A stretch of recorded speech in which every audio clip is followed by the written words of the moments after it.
Bienvenue à l'Église de Jésus-Christ, Roi des Nations, et en particulier à cette émission Lumière sur les religions des hommes.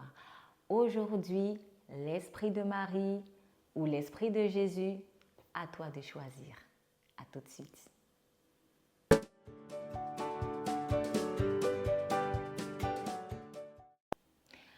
Comme beaucoup de personnes, moi qui suis d'un arrière-plan catholique, on m'avait appris ceci: Marie, c'est la mère de Dieu, c'est celle que tu peux prier pour pouvoir atteindre Dieu, ou en tout cas, elle pourrait vraiment présenter tes requêtes à Dieu. Donc, Marie, c'était pour moi comme une maman, à vrai dire, c'était pour moi comme une maman. Et lorsque j'ai rencontré le Seigneur Jésus, eh bien, j'ai compris qu'il n'y a qu'un seul médiateur entre Dieu et les hommes. Alors, cependant, beaucoup de personnes lancent des pierres et sont même, je dirais, parfois méchants ou violents vis-à-vis des personnes qui se confient à Marie, mais sans comprendre en réalité pourquoi est-ce que ces personnes se confient en Marie. C'est vrai que ce n'est pas une bonne chose, mais l'amour ne lance pas la pierre sans essayer quelque part de comprendre la faiblesse de l'autre. Et quand tu as compris la faiblesse de l'autre, quand tu as compris la racine du problème de l'autre, tu pourras vraiment aborder la question de sa délivrance avec beaucoup plus de sérénité, beaucoup plus de calme et beaucoup plus de précision.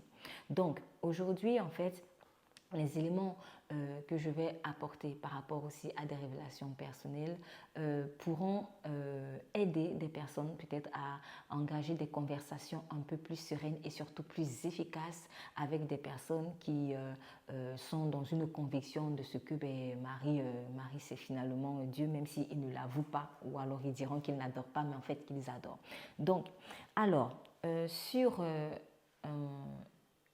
7 jours, précisément sur 7 jours, il y a quelques années, nous avons eu un programme de prière en fait sur l'Esprit de Marie et l'Esprit de Jésus, à toi de choisir. Donc c'est ce programme de prière que je viens simplement retranscrire ici de façon un tout petit peu plus détaillée. J'essaierai aussi de faire le plus court possible.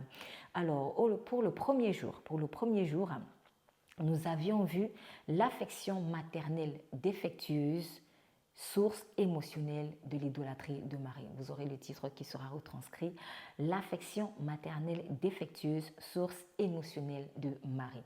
Donc quand on a un problème avec Dieu, quand on n'arrive pas à comprendre par exemple pourquoi est-ce qu'on est enfermé dans un système de pensée erroné, il est important de prendre le temps d'étudier dans la parole en fait ce système de pensée, d'étudier ce que Dieu dit au sujet de ça.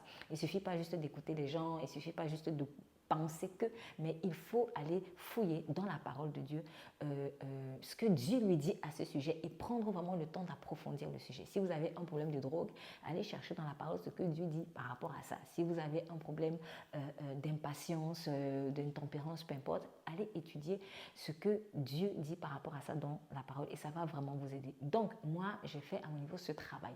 Pourquoi est-ce que j'étais enchaînée en fait par l'idolâtrie de Marie? Pourquoi est-ce que j'étais convaincue en fait que Marie c'était la mère de Dieu? C'est vrai, on me l'avait dit, mais la conviction est restée. Mais pourquoi est-ce que, qu'est-ce qui faisait en sorte que j'avais du mal à sortir de là? Parce que je ne suis pas sortie de là du jour au lendemain. Et beaucoup de personnes justement ont du mal à sortir de là du jour au lendemain. Eh bien, il y a plusieurs raisons. L'une de ces raisons, en fait, c'est qu'il y a un problème d'affection maternelle. Donc, en fait, le rapport que certaines personnes ont avec Marie, c'est un rapport affectif. C'est un rapport affectif. Or, on le sait, qui n'a pas besoin d'amour? Tout le monde a besoin d'amour. Tout le monde a besoin en particulier d'une maman. Si vous êtes orphelin, vous allez ressentir un problème par rapport à l'affection maternelle. Si vous avez une maman qui vous a maltraité, vous allez ressentir un problème par rapport à l'affection maternelle. Même si vous êtes très fort, mais en fait, tout le monde a besoin d'une maman. Tout le monde a besoin d'une maman. Même à 90 ans, on a besoin en fait de sentir que, il y a une maman qui est là et elle nous aime. Si vous avez une maman qui était absente, peut-être qu'elle ne vous maltraitait pas en vous battant ou en vous insultant, je ne sais pas, peu importe, mais peut-être qu'elle n'était pas présente, peut-être qu'elle était un peu trop occupée, par son travail ou par autre chose, par d'autres personnes, vous allez ressentir un vide sur le plan affectif, affectif maternel, si je peux l'appeler ainsi. Donc, il y a pour certains, pas pour tout le monde, attention, je n'ai pas dit pour tout le monde, mais pour certains, je dirais même beaucoup de personnes quand même, il y a vraiment un joug émotionnel quant à la maman, et du coup, ce joug émotionnel-là ouvre la porte à l'idolâtrie de Marie.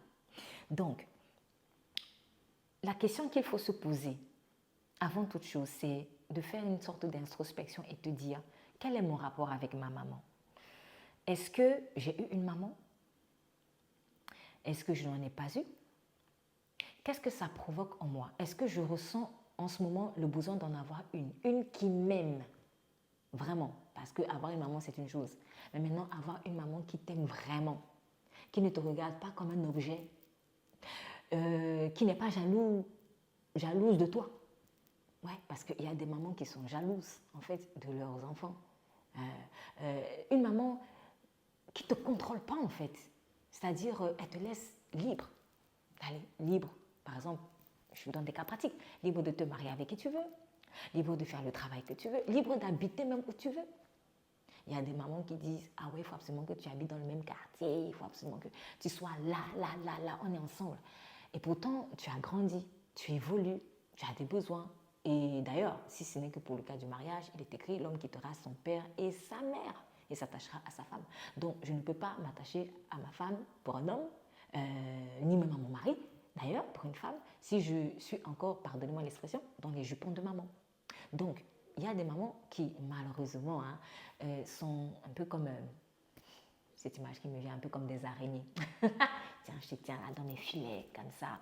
Et souvent, nous, on ne voit pas que c'est mauvais. On se dit, ouais, maman m'aime beaucoup. Mais à la fin, en fait, il y a un goût amer derrière. C'est-à-dire qu'au début, tu penses que c'est bien. Mais à un moment donné, en fait, peut-être après des années plus tard, et surtout quand tu as donné ta vie à Christ sur les yeux, tu te rends compte, en fait, que c'était pourri.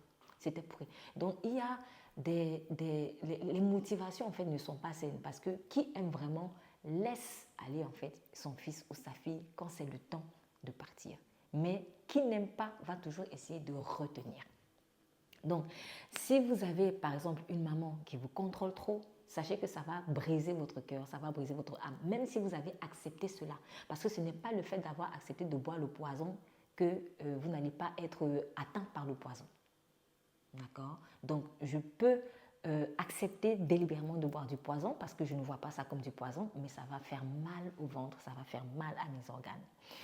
Okay. Il y a encore un autre problème qui est à l'autre extrême, c'est-à-dire que moi j'ai une maman qui m'aime beaucoup, qui est chaleureuse, qui peut-être même veut me conduire dans les voies du Seigneur et m'a conduit dans les voies du Seigneur. Cependant, cette maman-là, naturelle, je l'idolâtre. C'est-à-dire, je ne suis pas prête à renoncer à elle pour Jésus. Donc cela veut dire en fait que là, vous avez mis votre maman sur un piédestal. Ça aussi ouvre des portes à l'idolâtrie de Marie. C'est-à-dire, tu vois un peu Marie comme finalement la mère que tu as. Mais ça montre que quelque part, en fait, tu as idolâtré ta maman. Donc, ou alors, je préfère dire les choses autrement. S'il y a de l'idolâtrie dans ton cœur par rapport à ta maman, tu vas ouvrir des portes à l'idolâtrie de Marie. Voilà. Ça, c'est ce qui arrive à d'autres personnes. Donc, chacun, en fait, a des sources d'idolâtrie différentes. Mais elles sont réelles. Donc, certains, ils n'ont pas de maman, il faut qu'ils comblent ça par Marie. Peut-être qu'ils ne se rendent même pas compte qu'il est en train de combler ça par Marie, mais l'âme, instinctivement, elle cherche à combler. Et elle cherche avec tout ce qu'elle trouve. Certains, ils vont essayer de combler le vide affectif qu'ils ont par du sport. D'autres, ils vont essayer de combler par des études. D'autres vont essayer de... Je ne sais pas. Mais il y en a d'autres qui comblent ça par Marie, en fait. Pourquoi? Parce que c'est une mère. C'est une mère et elle a été la mère de l'homme le plus illustre sur terre. Et dans les cieux d'ailleurs, et dans tout l'univers. Nous parlons de Jésus-Christ. Donc, du coup, on se dit, eh bien, il n'y a pas meilleure figure maternelle qui puisse avoir. Alors, Marie, tu vas être comme ma maman. Et du coup, ça rentre dans le cœur et ça fait que, eh bien, ça devient une relation d'amour avec, en fait, Marie. Une Marie que nous-mêmes, nous fabriquons. Hein. Parce qu'à vrai dire, cette Marie-là, vous ne l'avez jamais vue. Vous ne l'avez jamais vue physiquement. Elle est au ciel, mais en fait, tu ne l'as jamais vue réellement. Et même si tu as l'impression qu'elle t'est apparue, pose-toi la question de savoir, est-ce vraiment le Saint-Esprit qui est derrière? Parce que le diable aussi se déguise en ange de lumière. Donc, moi personnellement, quand j'ai ouvert les yeux dessus, par la grâce de Dieu, le Saint-Esprit m'a dit ceci: à partir de maintenant, c'est moi qui vais combler le vide affectif maternel que tu as. Parce que oui, j'avais un vide affectif. Ma relation avec ma mère n'était pas une relation comme ça aurait dû être, comme beaucoup de personnes. Du coup, j'avais besoin d'amour en fait. J'avais besoin de l'amour maternel. Et Marie, inconsciemment, dans mon cas, inconsciemment, parce qu'il y en a qui l'avouent quand même, mais moi en fait, je ne m'étais pas rendu compte de ça. Mais quand Dieu m'a ouvert les yeux par rapport à ça, j'ai compris qu'il fallait que je remplace plutôt par le Saint-Esprit que de remplacer cela par Marie. Donc, il faut que tu saches, cher ami, que le Saint-Esprit, en fait, si on peut dire ça comme ça, c'est lui ta maman, en fait. C'est Dieu qui va être ta maman et ton papa. Le Saint-Esprit, c'est l'Esprit de Dieu. C'est lui, en fait, c'est à lui que revient l'honneur de combler tous les vides affectifs, qu'ils soient paternels ou maternels ou marital même. Mais en fait, c'est le Saint-Esprit qui comble cela. C'est lui qui est la maman. C'est lui qui est la mère, si je puis dire ça comme ça, la plus excellente. Il ne s'agit pas de parler ici du Saint-Esprit comme une femme sur le plan physiologique. Non, le Saint-Esprit est un esprit. Mais en réalité, c'est Dieu qui a créé la paternité et la maternité. Donc Dieu sait très bien, mieux que quiconque, comment être une bonne mère, comment être un bon père. Donc quand je dis donc que le Saint-Esprit est ta mère, je ne dis pas que le Saint-Esprit c'est une femme. Parce que je sais qu'il y a cette fausse doctrine-là, comme quoi Dieu, c'est une femme, et puis, etc. Bon, je ne maîtrise pas ça, mais il y a tellement de fausses doctrines aujourd'hui. Donc, j'aimerais apporter cette précision pour éviter toute forme de confusion. Le Saint-Esprit, ce n'est pas une personne physique faite de chair et de sang. C'est comme son nom l'indique, c'est un esprit. Mais étant Dieu en personne, le Saint-Esprit connaît mieux que quiconque la paternité et la maternité.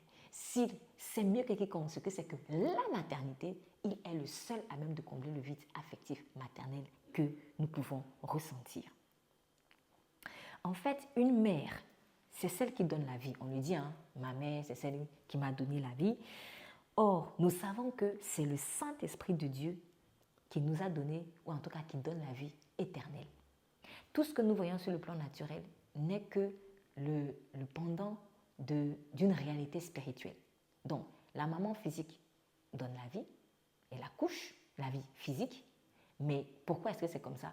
Parce que l'Esprit de Dieu, en fait, qui est comme une maman, donne la vie éternelle. C'est de là que ça vient. Donc, tu ne peux pas rester cantonné à la maman physique, la maman terrestre, tu ne vois que la réalité terrestre, et sans aller au-delà, parce que ta vie ne va pas se terminer sur terre. Tu vas mourir un jour, mais tu iras où après?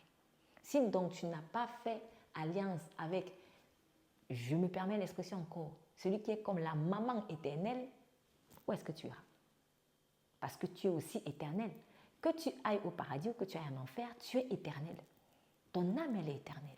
Mais il faut qu'elle soit dans la bonne maison, pas de l'autre côté en enfer, où d'ailleurs il n'y a même pas de maison. Donc, une mère naturelle, c'est celle qui donne la vie, c'est elle qui enfante. Et nous savons que le Saint-Esprit, c'est lui qui donne la vie éternelle. Donc, il sait ce que c'est qu'être une maman en fait. C'est par le Saint-Esprit de Jésus-Christ que Jésus-Christ est Dieu et qu'il vit éternellement. Marie ne peut pas lui conférer cette grâce en tant qu'être humain. Elle ne pouvait pas conférer cela à Jésus-Christ parce qu'elle est un être humain. Elle ne le peut pas. Donc, tout comme d'ailleurs aucune mère naturelle, même ta propre maman que tu affectionnes, ne peut pas te donner la vie éternelle. Ce n'était pas par la puissance de Marie que Jésus agissait. C'était par la puissance du Saint-Esprit. Tu n'as jamais vu Jésus quand il priait au nom de Marie, je chasse les démons. Non, jamais. C'est par la puissance du Saint-Esprit. D'ailleurs, il n'avait même pas besoin de dire au nom de, parce qu'il était Dieu. Il n'avait pas besoin de le dire. va essayer de chasser un démon par le nom de Marie. Le démon là, il risque même de sortir de la personne te tabasser. Parce que Marie n'est pas morte à la croix pour nous. Donc, c'est le Saint-Esprit. Donc, ne laisse pas à une autre personne, fût-elle Marie, la gloire qui revient à Dieu seul par son Saint-Esprit. Donc, qu'est-ce que tu veux en fait? Est-ce que tu veux simplement la vie terrestre qu'une maman terrestre, entre guillemets, peut donner? Parce que, à vrai dire, la maman donne la vie, mais la maman n'accouche que le corps, hein, mais la maman ne sait pas comment tes os se forment en elle. Hein. Elle ne sait pas. Ta maman ne peut pas créer ton âme. D'ailleurs, ta maman ne connaît même pas ta destinée. Si ce n'est pas Dieu qui lui révèle, elle ne sait pas en fait qui tu es réellement. Il faut que Dieu lui révèle qui tu es. C'est pour cela qu'il y a des parents et des mamans particuliers qui combattent leurs enfants parce qu'ils ne connaissent même pas qui est réellement l'enfant qu'ils ont devant eux. Donc, si ta maman ne peut même pas créer une goutte de sang, une goutte de ton sang, elle ne fait que donner comme Dieu lui a donné aussi. Mais pourquoi est-ce que tu vas lui donner la gloire? Mets-la à sa place, honore-la parce qu'elle était le canal. Mais tu ne vis pas par un simple canal, tu vis par la source qui est Dieu. Et cette source-là, c'est le Saint-Esprit. Donc, ceux qui sont idolâtres de leur mère sont plus attachés. En fait, c'est ce qu'il faut que tu comprennes, c'est que ceux qui sont idolâtres de leur mère, ils sont plus attachés à la vie terrestre qu'à la vie éternelle. C'est logique, n'est-ce pas? Parce que la maman, elle reste au niveau terrestre. Elle reste au niveau naturel. Donc, en fait, au fond, c'est parce que toi, ta vie est limitée au terrestre que toi, tu as limité aussi ta maman là-bas. Ou alors que tu as limité la vision de la mère sur la terre, plus précisément. Donc, tu idolâtres de la maman parce que tu es attaché plus à la vie terrestre qu'à la vie céleste ou précisément la vie éternelle. Chaque fois que tu vas voir quelqu'un idolâtrer sa mère, observe bien sa vision, observe bien ses intérêts. Ils sont plus terrestres que les intérêts divins. C'est logique. C'est logique. Voilà comment le diable se joue de nous. Donc cela se traduit par les trésors de leur cœur. Quand le trésor de ton cœur ou tes principales préoccupations, si je puis dire ça comme ça, quand ça reste sur terre, le manger, le boire, le vêtir, le travail, etc. Si c'est ça, tu auras tendance à idolâtrer les mamans. Et du coup, tu auras tendance, donc, ou alors tu vas ouvrir la porte à l'idolâtrie de Marie. Donc, si tes préoccupations principales sont plus terrestres que célestes, tu verras qu'il y aura logiquement un attachement à la mère terrestre plus qu'à la mère spirituelle, entre guillemets bien sûr, que le Saint-Esprit. Je vais encore dire les choses autrement pour que ça ne te choque pas, si ça te choque que je dise mère spirituelle. En parlant du Saint-Esprit, je répète, si tes principales préoccupations sont plus terrestres que célestes, logiquement tu seras plus attaché à une figure maternelle humaine qu'au Saint-Esprit. Et Marie fait partie de cela, parce que Marie, c'est une figure maternelle mais humaine. Humaine. Donc, il y aura plus d'attachement à celle par qui nous sommes venus sur terre qu'à celle par qui nous avons le souffle, ou alors par celui plutôt, je veux dire.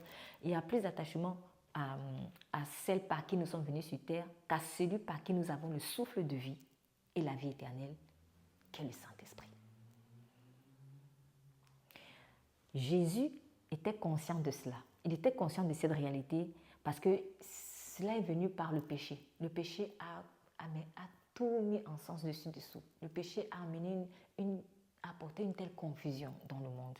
Et Jésus était conscient en fait de ce problème d'idolâtrie maternelle avec les préoccupations simplement terrestres. Et c'est pour cela qu'il avait répondu à une femme qui, si nous allons dans Luc 11, donc j'ouvre ma Bible, si vous avez une Bible, vous pouvez l'ouvrir aussi. Luc chapitre 11, verset 27, à partir du verset 27, il est écrit: tandis que Jésus parlait ainsi, une femme, élevant la voix du milieu de la foule, lui dit: heureux le sein qui t'a porté, heureuses les mamelles qui t'ont allaité. Et il répondit: heureux plutôt ceux qui écoutent la parole de Dieu et qui la gardent. Il était en train d'enseigner et une femme sûrement énervée s'est dit, oh là là, s'il pouvait être mon fils, j'aurais aimé être sa maman. Et c'est logique, c'est normal. C'est normal. Franchement, quel privilège que d'être, de pouvoir porter une personne aussi merveilleuse que Jésus, en fait, dans son sein. Donc, les propos de cette femme montraient que, en tout cas, elle au moins, par rapport à certaines personnes, elle au moins, elle admirait Jésus. Elle aurait été fière d'être sa maman. Et ça, c'est un noble sentiment. C'est un noble sentiment parce qu'il y a des mamans qui ne sont pas fières de porter leurs enfants. Donc franchement, moi je préfère une mère qui me dise oh, je suis fière de toi, mon enfant, je suis fière de toi. Ah oui, c'est mieux, hein? C'est bien. Donc, cette femme montrait qu'elle était fière de Jésus et elle n'avait pas tort, d'ailleurs, quelque part, de dire que heureux le sein qui t'a porté. Pourquoi? Parce que Marie a reconnu elle-même que Dieu lui avait fait une grande grâce que d'être la mère du Sauveur du monde, qu'elle avait appelé d'ailleurs son Sauveur en passant. Donc, elle a déclaré que tous les âges la diront bienheureuse. C'est une prophétie. Et qu'on le veuille ou non, quelque part aujourd'hui, on le voit. Hein. Après, même si ça peut être perverti par certains, mais moi, je reste convaincue en fait que le fait que, en tout cas, tous les âges sont en train de dire à Marie, bienheureuse. Ouais, bienheureuse Marie. Bienheureuse Marie. Tu sais, quand tu as servi Dieu de tout ton cœur, tu as laissé une empreinte éternelle. Et les gens te le rendront. Dieu t'honorera. Dieu t'honorera. Ce qui veut dire que l'honneur, en fait, que nous pouvons reconnaître à l'égard de Marie aujourd'hui, ce n'est pas que elle. David aussi, on parle du grand David. Abraham, on parle du grand Abraham. Noé, on parle du grand Noé. Moïse, on parle du grand Moïse. Leur honneur, en fait, Dieu est en train de les honorer d'âge en âge quelque part parce qu'ils ont servi Dieu de façon intègre. Si toi aussi tu sers Dieu de façon intègre, tu vas laisser une grande empreinte sur cette terre. Donc Marie, elle a fait sa part. Elle a fait sa part, donc il est normal en fait que, qu'il y ait de l'honneur vis-à-vis d'elle. Honneur, pas adoration, parce que la ligne est fine. C'est ça le problème. Le diable a voulu pervertir cet honneur. Vous savez, il est dit de la femme vertueuse que ses œuvres la louent, que ses œuvres la louent aux portes. Dieu honore la femme vertueuse. Dieu honore celle qu'il a honorée, si je ne veux parler que des femmes. Et maintenant, Satan, un grand jaloux, comme il ne veut pas que les gens t'honorent, qu'est-ce qu'il va faire? Soit il va faire que les gens te regardent mal, te critiquent, te jalousent, des choses comme ça, te rejettent. Soit il fait l'autre extrême, il fait que les gens t'adorent. Parce que ça reviendra au même, c'est toujours pourri. Voilà. Donc, mépriser quelqu'un, c'est pourri. Idolâtrer quelqu'un, c'est pourri. Le diable ne veut pas qu'on soit dans l'équilibre honneur. Il veut qu'on soit soit dans le mépris de ta personne, soit dans l'adoration de ta personne. C'est ça. Donc, Élisabeth aussi, sa cousine, s'était sentie honorée de ce que elle a dit, la mère de son Seigneur vient nous rendre visite. Vous pourrez lire cela dans Luc chapitre 1er, versets 43 à 55. Donc, en tout cas, c'est pour dire que c'était une bénédiction. C'est une bénédiction que de porter Jésus en son sein. Donc, cette femme, quand elle a dit heureux le sein qui t'a porté, quelque part, oui, on peut être d'accord. C'est vrai, quelque part. Cependant, il ne faut pas s'arrêter au niveau de l'honneur à la mère, car si vous honorez uniquement la mère, ce que vous devez d'ailleurs faire à toute personne qui porte Jésus en son sein, c'est-à-dire qui porte le fardeau de Jésus, vous devez honorer toute personne. Ce n'est pas moi qui ai dit d'honorer par exemple, je vais prendre un cas comme ça, d'honorer, on parle par exemple d'honorer ceux qui conduisent la bergerie, on parle aussi d'honorer ceux qui ont travaillé diligemment pour le Seigneur, donc il n'y a pas que les pasteurs, mais en fait toute personne qui travaille diligemment pour le Seigneur, honorez-les. Voilà, Marie, elle a travaillé pour le Seigneur, c'est normal qu'elle soit honorée. Mais si, en fait, tu t'arrêtes, si tu t'as... Il ne faut pas s'arrêter en fait à ce niveau de l'honneur à la mère, car si vous honorez uniquement la mère sans passer à l'étape de l'intimité avec Jésus-Christ, vous avez loupé le coche. Je reprends. C'est bien d'honorer maman, c'est bien d'honorer papa. C'est un commandement divin d'ailleurs. Honore ton père et ta mère. Cependant, si tu ne vas pas plus loin, là où Dieu t'attend à quoi? À l'adoration de Jésus. Donc, si je peux faire un peu un petit schéma, bon, là, je n'ai pas une craie, mais on va faire un truc invisible. Là, tu as comme un trait. Cette station-ci, c'est la station de honore, maman. Mais après, il y a quelque chose de plus grand. C'est adore Jésus. C'est là où Dieu t'attend. Ok, tu as reconnu que Marie, c'est une bonne personne, elle a fait son travail, elle a porté Jésus, c'est bien. Et tu t'arrêtes là? Non. Tu vas plus loin. Tu adores maintenant Jésus. Certains vont dire, oui, mais je fais déjà les deux. Non, non, non, non. Si tu veux aller du point A au point B, il faut que tu quittes le point A. Tu ne peux pas être en même temps au point A, au point B. Donc, tu ne peux pas dire, Marie et Jésus, Marie et Jésus. Non, non, non, non, non, non. Tu dois quitter la station Marie pour aller à la station Jésus. Sinon, c'est comme ça que tu vas idolâtrer Marie, en fait. Alors, ce que je vais dire peut paraître compliqué pour certaines personnes, mais je vais faire plus simple. Je vais faire plus simple. Je vais un peu prendre à leurs propres mots les gens qui disent qu'ils passent par Marie pour atteindre Jésus. Ok, mais depuis que tu passes par Marie pour atteindre Jésus, là, tu n'as même pas encore vraiment atteint Jésus. C'est ça le problème.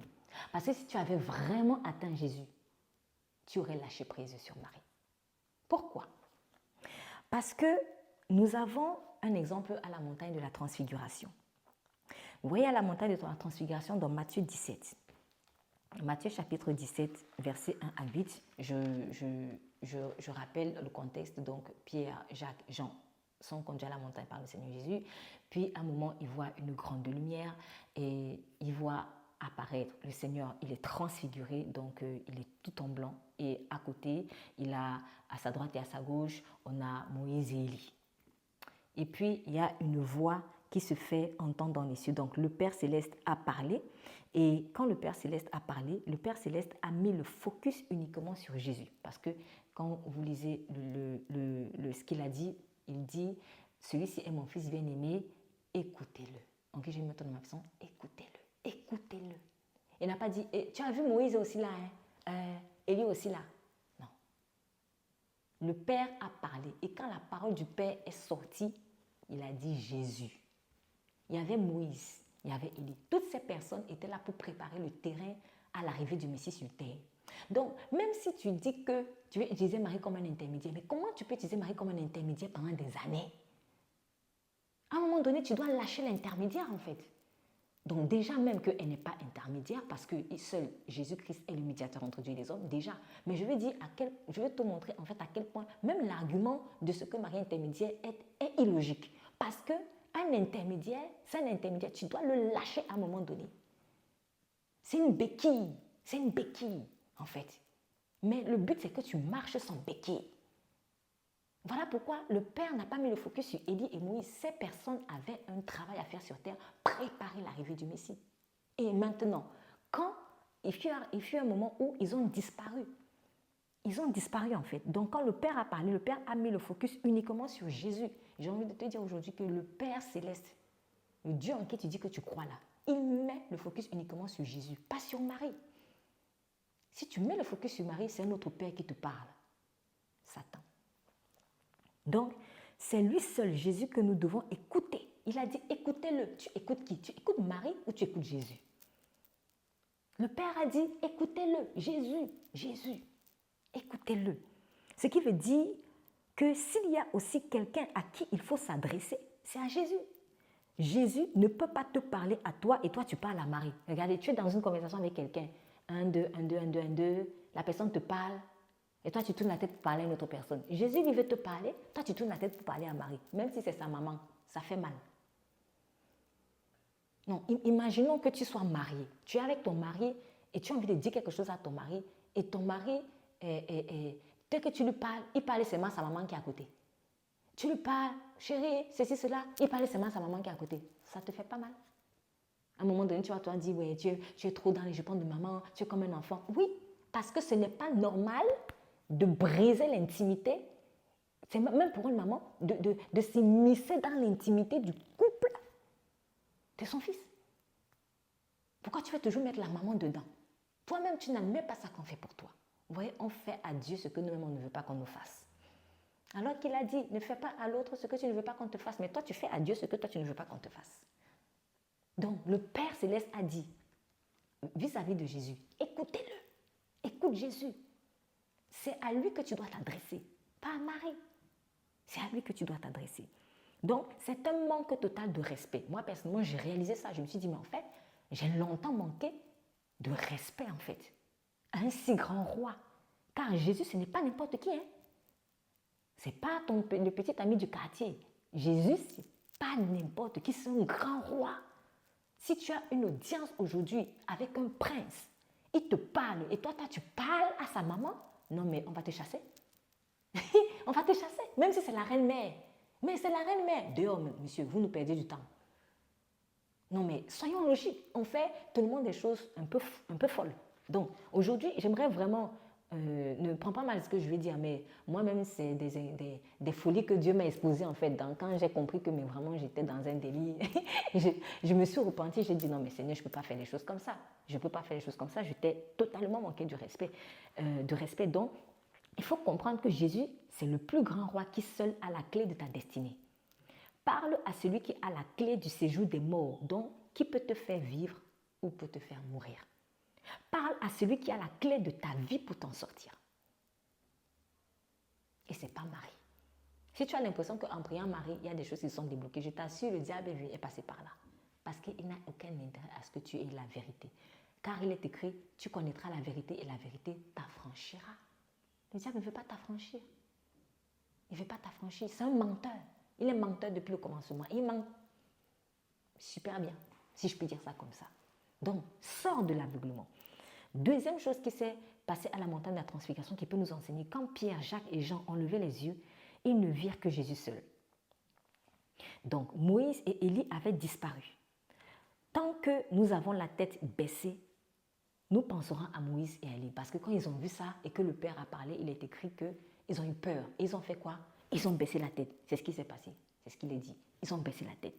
Et tu sais, tant que tu auras la tête baissée dans la vie, tu penseras que Moïse et Élie seront encore là. Parce que quand ils ont baissé la tête comme ça, entre-temps, Moïse et Élie avaient disparu. Jésus est resté seul. Donc, quand tu as la tête baissée, tu ne vois pas la réalité des choses. Quand tu as la tête baissée. Tant que tu as la tête baissée, tu penseras que Moïse, Élie, et je vais ajouter Marie, Jean-Baptiste, les Saint Tel, Saint Xavier, Saint Xaviera, Saint Pascal, Saint ceci, tu penseras que tous ces saints-là, ils sont là. Pourquoi? Parce que ton regard est en bas. Ton regard est en bas, en fait. Et en parlant d'affection maternelle, justement, en parlant d'affection maternelle, certains ont encore la tête baissée parce qu'ils n'ont pas fait le deuil de leur mère qui est partie plus longtemps. Là, je suis en train de donner parole de connaissance. Certains ont la tête baissée parce qu'ils n'ont pas fait le deuil de leur mère qui est partie depuis longtemps. Ils essayent donc de combler le vide que cette maman qui est partie a laissé par une autre figure maternelle et Marie, malheureusement, est utilisée pour cela. Malheureusement, parce que je t'assure, la vraie Marie qui est au ciel là, elle n'est pas d'accord avec ce que tu fais. Elle n'est pas d'accord. Est-ce qu'elle n'aurait pas pu être sauvée si elle avait pris la place de Jésus-Christ? D'autres personnes ont encore la tête baissée parce qu'ils ont beaucoup souffert de manque d'amour de la part de leur mère qui sont encore en vie. Ceux-là essayent aussi de combler par la figure maternelle de Marie le vide créé par la maltraitance maternelle.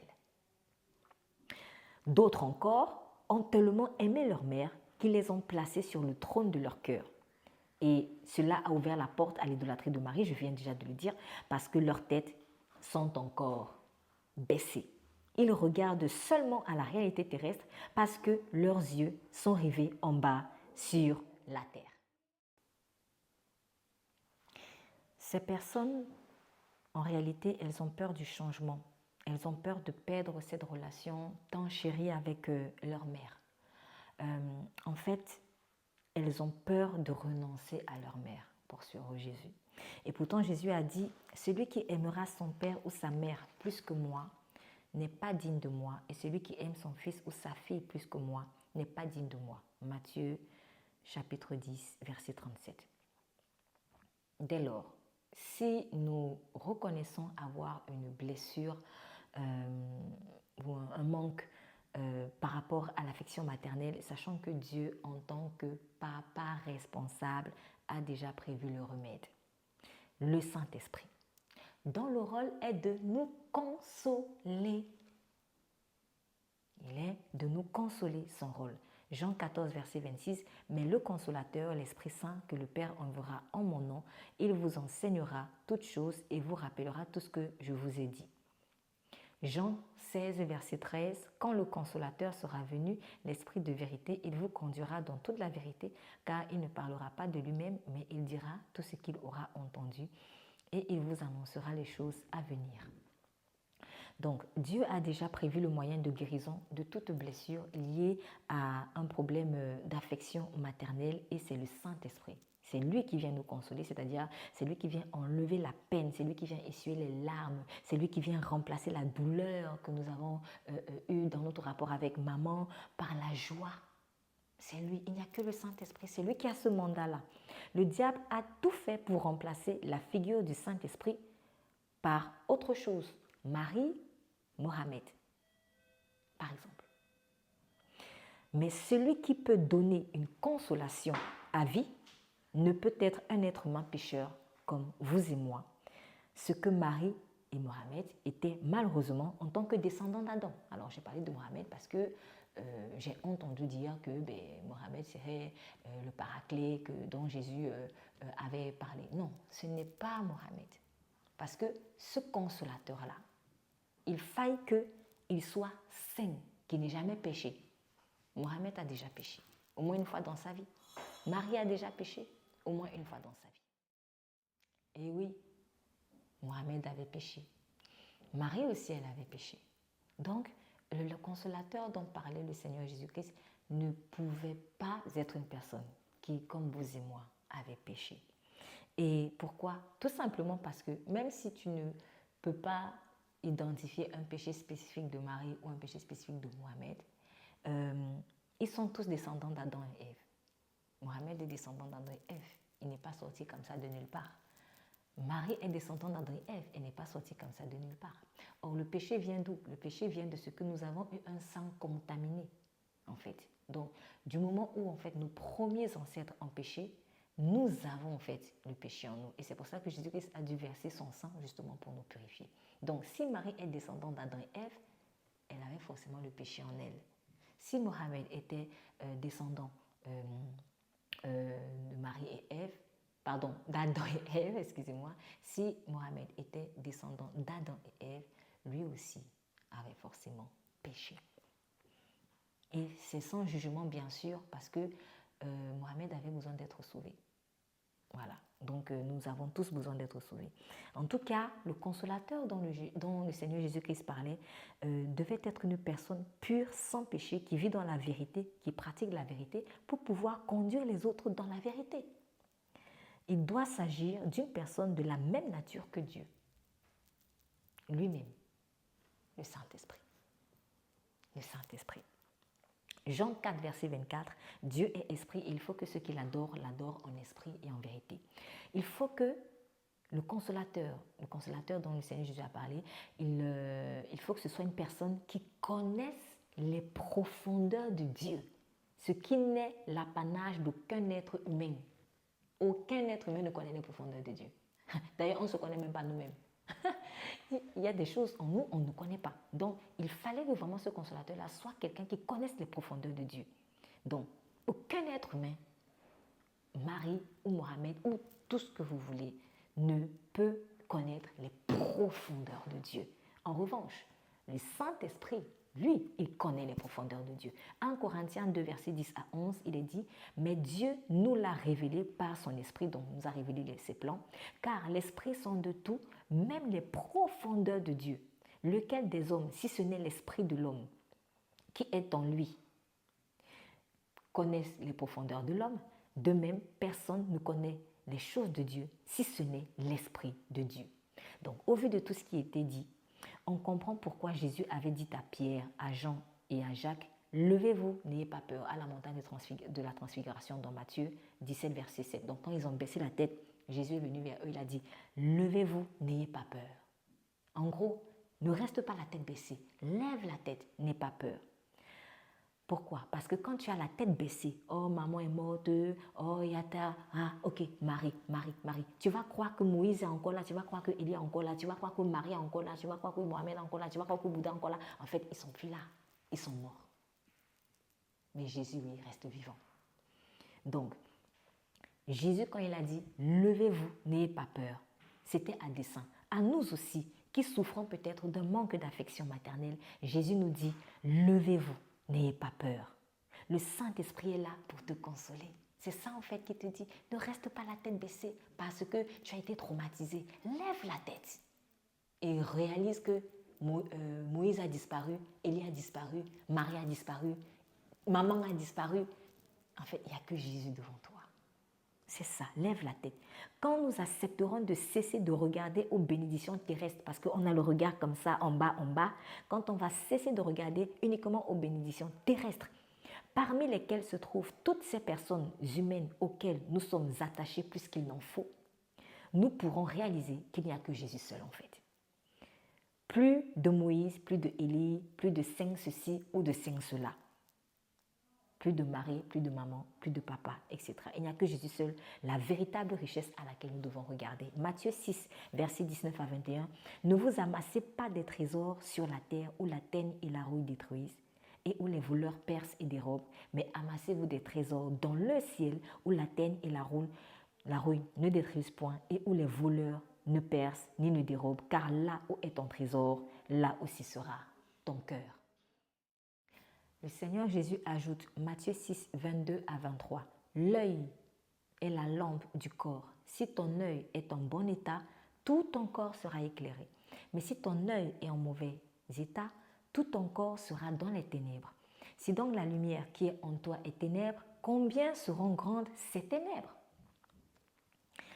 Dans l'expérience à la montagne de la transfiguration, on voit que les disciples qui étaient là avaient été effrayés par la lumière de Dieu et par sa voix. Et ils sont donc tombés sur leur face, c'est-à-dire leur œil a regardé en bas. C'est la peur d'être éclairé par Dieu qui nous fait regarder en bas. C'est la peur d'être éclairé en fait par Dieu qui nous fait regarder à Marie. Je répète, dès qu'ils ont entendu la voix de Dieu parler, ils ont vu cette lumière, cette lumière forte. Ils ont eu peur, c'est ce qu'il a dit. Ce n'est pas moi qui invente, c'est ce qu'il a dit. Allez lire Matthieu. Et ils ont eu peur, ils ont regardé en bas. Mais en fait, c'est souvent comme ça que nous on fait. C'est parce qu'on a peur de la lumière sainte, divine. On préfère regarder autre chose. Élie, Marie, en fait c'est ça. On regarde en bas. Parce qu'on ne veut pas voir les yeux de Jésus face à face. Il nous effraie en fait. Et ça c'est dommage parce que Dieu lui veut nous regarder face à face. Vous savez, pour la petite histoire, si une personne te fixe, te regarde comme ça pendant un moment, tu vas être gêné. Pourquoi? En fait, c'est parce que l'œil en soi est une lampe. Est-ce que vous voyez à quel point l'homme est tombé dans les ténèbres? Au point où même entre nous, êtres humains pécheurs, on est gêné quand quelqu'un nous regarde. En fait, on va dire, mais pourquoi tu me fixes comme ça? Pourquoi tu me regardes comme ça? Même quand la personne te regarde bien, et en fait, il y a quelque chose qui te gêne. C'est parce qu'on a été contaminé par le péché. Cette lumière qu'il y a dans l'œil, et pourtant qui est une même lumière, pas pure, de chez pur, mais cette petite lumière-là nous dérange déjà. Mais à plus forte raison, la lumière de Jésus-Christ qui est pure va-t-elle nous déranger? C'est pour ça qu'on regarde en bas, c'est pour ça qu'on regarde à autre chose ou à une autre personne, en particulier à Marie. On cherche en fait une autre lumière. On cherche une autre lumière en fait. Donc, la peur d'être éclairé par Dieu nous fait regarder à Marie ou à une autre personne. Et tout ce qui nous fait regarder en bas en tout cas, provient de cette peur-là de confronter la lumière de Dieu. On peut trouver la lumière de Dieu trop éblouissante pour nos yeux. On peut trouver sa voix heurtante, parce que les disciples avaient peur de sa voix aussi. On peut trouver la voix de Dieu heurtante en fait. Du coup, on baisse la tête, on cherche secours ailleurs, on ferme même les oreilles. Allez, Marie, on va peut-être estimer, non, Marie, elle est plus douce, parce que quand Dieu parle, oh non, c'est trop fort. Marie, c'est plus douce, c'est une maman, etc. On se fait une image, on se dit, c'est la douceur incarnée. Voilà, c'est plus doux. En fait, on a même une mauvaise définition de la douceur. Parce que si vraiment Marie était le sauveur ou la sauveuse, je t'assure, tu aurais un bien meilleur caractère. Tu aurais porté les fruits de l'Esprit de Dieu. Mais le manque ou la petitesse des fruits de l'Esprit de Dieu, si tu en as quelques-uns, vient du fait que tu mélanges Jésus et autre chose, alors qu'un peu de levain est suffisant pour lever la pâte. Et que Dieu nous partage sa gloire avec personne. Jean 3, verset 19. Et ce jugement, écoutez bien, et ce jugement, c'est que la lumière étant venue dans le monde, les hommes ont préféré les ténèbres à la lumière parce que leurs œuvres étaient mauvaises. Pourquoi est-ce que je fuis la lumière de Jésus? Si je fuis la lumière de Jésus, c'est qu'il y a quelque chose en moi qui témoigne que mes œuvres sont mauvaises. Si je m'en vais plutôt me réfugier chez Marie, ou que je veux mélanger Jésus-Marie, c'est que je veux atténuer la lumière divine. Ça, ce n'est pas sain, au contraire, c'est malsain. On agit comme si finalement, on ne veut pas que le Saint-Esprit nous console en fait de cette blessure liée à l'affection maternelle, comme si on préfère notre état de victime de la vie. Oh, j'ai trop souffert, j'ai été traumatisée, on m'a fait mal. On veut rester dans cette blessure, on veut être enfermé dans cette prison affective. On veut toujours porter le vêtement du deuil. On refuse de sortir de ce vêtement du deuil pour porter le vêtement de la joie que Dieu nous propose. Matthieu 13, verset 15, écoutez bien. Car le cœur de ce peuple est devenu insensible. Ils ont endurci leurs oreilles et ils ont fermé leurs yeux, de peur qu'ils ne voient de leurs yeux, qu'ils n'entendent de leurs oreilles, qu'ils ne comprennent de leur cœur, qu'ils ne se convertissent et que je ne les guérisse. L'homme a peur d'être guéri. L'homme a peur d'être guéri. Donc, pour terminer, acceptons la guérison du Saint-Esprit par rapport à notre rapport avec la figure maternelle. Acceptons que lui vienne prendre la place de cette mère qui nous manque, qu'on n'a plus ou qu'on n'a jamais eue, selon les situations de chacun. Acceptons que le Saint-Esprit nous console. Levons la tête en acceptant de ne voir que Jésus et Jésus seul. N'ayons pas peur de tourner la page au passé en jetant derrière le vêtement du deuil comme Bartimée a jeté le vêtement de la mendicité. Regardons non plus à la mère terrestre, mais uniquement au Saint-Esprit qui, comme une mère, est seule capable de nous donner la vie et, plus qu'une mère, est capable de donner la vie éternelle, la joie éternelle, la paix éternelle, la guérison éternelle. Nous prions. Père céleste, dans le nom puissant de Jésus, je te recommande la vie de toute personne qui a vécu des traumatismes par rapport à l'affection maternelle. Seigneur, que cette personne n'ait pas honte de verser des larmes parce que peut-être qu'aujourd'hui tu auras touché du doigt quelque chose de profond. Peut-être que cette personne réalise aujourd'hui pourquoi elle est beaucoup attachée à Marie. Seigneur, elle s'est endurcie dans une prison de Marie parce que les gens l'ont jugée, l'ont condamnée sans même comprendre pourquoi elle était aussi attachée à Marie. Mais toi, tu comprends qu'elle a besoin de guérison, tu comprends qu'elle a besoin de consolation. Mais maintenant, Seigneur, que tu lui as présenté la vérité, que tu lui as expliqué pourquoi cet attachement à Marie, Seigneur, je prie que cette personne accepte maintenant la vérité, selon laquelle Marie n'est pas le chemin, la vérité et la vie. Seul Jésus-Christ l'est. Seigneur, que cette personne accepte de porter la ceinture de la vérité afin d'être libre, car tu as dit, vous connaîtrez la vérité et la vérité vous rendra libre. Et cette vérité, c'est que il faut choisir Jésus plutôt que Marie.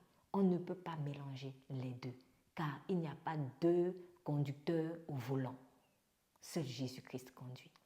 Merci infiniment de guérir une personne, de combler le vide affectif maternel. Saint-Esprit, prends la place. Que cette personne ait le courage de dire à partir de maintenant, je renonce à Marie et j'accepte la consolation du Saint-Esprit, l'Esprit de Jésus-Christ, qui est celui seul qui est mort à la croix pour moi. Amen. Soyez richement bénis. Si vous avez besoin de parler, n'hésitez pas à m'envoyer un commentaire. Nous prendrons peut-être rendez-vous. Je suis Estelle Djengue, pasteur de l'Église Jésus-Christ Roi des Nations.